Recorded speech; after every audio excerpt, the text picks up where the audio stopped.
총학생회를 사칭한 채 학생들의 치안을 위협하는 사칭범죄, 그 실태를 조사했습니다. 자신의 권리를 남용하여 영세상인들을 쫓아내고 있는 건물주, 그 기자회견 현장에 다녀왔습니다. 행사의 본 취지보다는 오락성만 부각되고 있는 교내 행사, 그 문제점을 취재했습니다. 장서 훼손 문제를 최소화하기 위한 RFID 시스템의 도입, 그 원리와 효과를 알아봤습니다. 학우 여러분 안녕하십니까? 11월 첫째 주 KUTV 현수리 뉴스입니다. 첫 소식입니다. 학교 인근의 자취방은 학생들의 안전이 최우선시되어야 하는 곳입니다. 하지만 최근 총학생회를 사칭하는 이들로 인해 학생들의 치안이 위협을 받고 있습니다. 보도에 이한슬 기자입니다. 두 남자가 학교 앞 원룸을 향해 걸어갑니다. 그리고는 고대 공감대에서 나왔다며 자취생에게 말을 겁니다. 많은 고려대학교 학생들이 자취를 하고 있는 학교 인근의 원룸. 자취생들의 치안이 위협받고 있습니다. 지난 24일 고대 공감대가 SNS를 통해 공지한 바에 따르면 현재 학교 주변에서 고대 공감대 총학생회를 사칭하는 20, 30대 남자들이 자취방을 돌아다니며 문을 열어달라고 요구한다는 제보가 들어왔습니다. 총학생회 측에서는 이로 인한 피해자가 생기지 않기를 바란다는 입장과 함께 학생들이 주의를 기울여 줄 것을 부탁했습니다. 저희가 전혀 관련이 없다는 사실을 바로 확인시켜드리자 이제 문을 열어드리지 않고 좀 해결을 하는 상황을 보고 났더니 아무래도 이게 피해를 최소화시키기 위해서는 보다 많은 학우분들이 아시는 게 더 중요하다고 생각을 해서 알리게 되었습니다. 실제로 이러한 일을 겪고 문을 열어줄 뻔한 여학우도 있습니다. 학교 근처에서 자취하고 있는 학생인데요. 초저녁에 방에서 쉬고 있었는데 갑자기 벨을 누르더니 총학이라고 하는 거예요. 근데 문을 열어주기 싫어서 아무 대꾸도 안 했더니 또 저 옆집 벨을 누르는 소리가 들렸어요. 학생들의 안전이 우선적으로 보장되어야 할 학교 인근의 원룸촌을 학생회의 이름으로 위장하여 위협하는 사칭범죄. 학생들의 주의와 함께 신속한 대책 마련이 필요합니다. KUTV 뉴스 이한슬입니다. 학교 인근의 건물주들이 자신의 이익을 위해 영세상인들을 쫓아내고 있다고 합니다. 지난 22일 카페 콩진호 앞에서는 건물주의 권리 남용에 대한 기자회견이 열렸습니다. 기자회견 현장을 하태우 기자가 취재했습니다. 2014년 10월 22일 카페 콩진호 앞에서 기자회견이 열렸습니다. 이 자리에는 고려대학교 총학생회 고대공감대와 가게의 사장님들, 상자세입자협회 맘상모의 대표분 등이 참여했습니다. 이번 기자회견은 건물주가 임차인들에게 자신의 권리를 남용하는 것에 대해 항의하는 차원에서 실시되었습니다. 카페 콩진호의 건물주가 월세 사업을 시작하기 위해 개시한 지 1년밖에 안 된 카페 콩진호를 비롯한 안암동 김치찌개와 카페 대마르 등의 가게들을 내쫓으려 하는 것입니다. 하지만 저희가 이 사업에 대해 이야기하고 이 행동에 대해 이야기하는 근본적인 목적은 자본주의에 세속되어 물질적인 것들만 추구하고 그리고 그 중심에 인륜적인 가치가 무시되는 것에 대한 경계와 법망의 테두리 안에서 일어나는 경제적 살인행위는 정당한 것인가? 그렇지 않다고 생각을 합니다. 재건축을 무기로 저희 건물주는 굉장히 치밀한 영도소송 전략을 짰습니다. 하지만 그 안에 피해 상인에 대한 보상 대책은 전혀 준비되어 있지 않았습니다. 지난달 총학에서 건물주를 만났었습니다. 건물주도 현재 이 상가법이 불합리하다는 걸 인정하고 있습니다.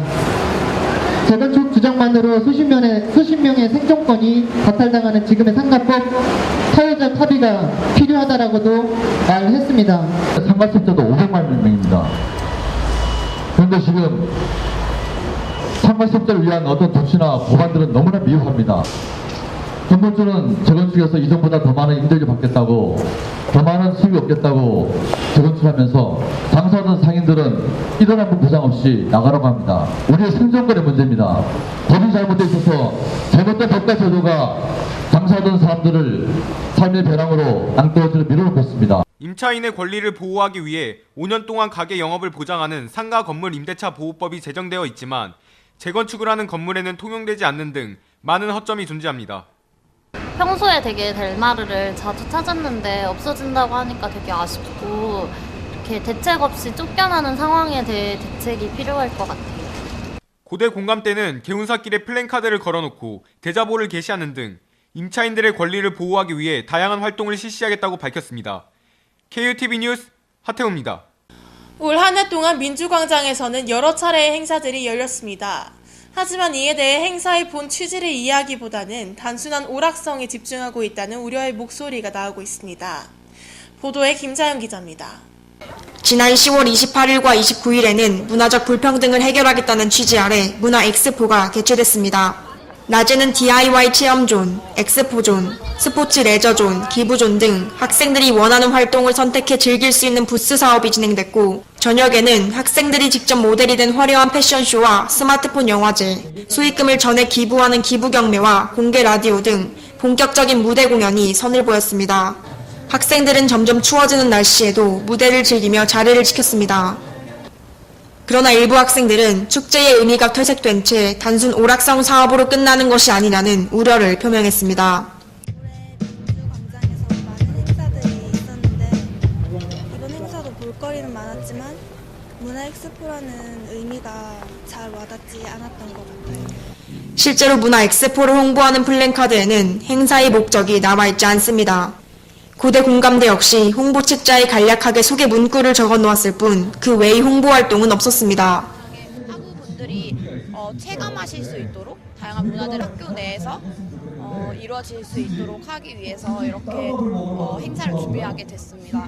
아무래도 저희가 홍보적인 부분에서 저희가 조금 열심히 하지 않은 부분 같은 점들이 조금 아쉬운 것 같아요.